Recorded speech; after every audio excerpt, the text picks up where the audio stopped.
తిరుపతిలో ఈ నెల 17, 18, 19 తేదీల్లో నిర్వహించనున్న ఏఐవైఎఫ్ జాతీయ మహాసభను జయప్రదం చేయవలసిందిగా రాష్ట్ర సహాయ కార్యదర్శి వై బాబీ పిలుపునిచ్చారు. కాకినాడ రూరల్ మండలం మెయిన్ రోడ్ సర్పవరం జంక్షన్ వద్ద మహాసభకు తిరుపతి వెళ్తున్న బస్సును సిపిఐ జిల్లా సమితి సభ్యులు కొమ్మర్తి శ్రీనివాస్ జెండా ఊపి ప్రారంభించారు.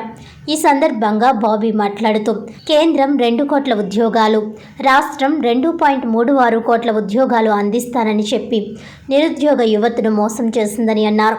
నిరుద్యోగుల సమస్యలపై కేంద్ర రాష్ట్ర ప్రభుత్వాల తీరుపై ఈ నెల తిరుపతిలో 17, 18, 19 తేదీల్లో జరుగు జాతీయ మహాసభకు యువత కదిలి రావాలని పిలుపునిచ్చారు. ఈరోజు తిరుపతికి బస్సు ఏర్పాటు చేయడం జరిగిందని, యూత్ అంతా అక్కడకు చేరుకోవడం జరుగుతుందని, ప్రతి 5 సంవత్సరాలకు ఒకసారి జరిగే ఈ జాతీయ మహాసభను జయప్రదం చేయాలని కోరారు. ఈ కార్యక్రమంలో యువతీ యువకులు భారీగా పాల్గొన్నారు.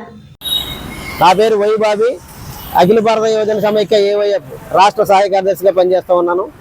ఈరోజు తిరుపతిలో రేపు 15, 16, 17, 18 తేదీల్లో దేశవ్యాప్తంగా యువత యువకులను కూడబెట్టుకుని 5 సంవత్సరాలకు ఒకసారి జరిగే జాతీయ మహాసభను జయప్రదానికై యువజన సంఘాలు పిలుపునిచ్చాయి.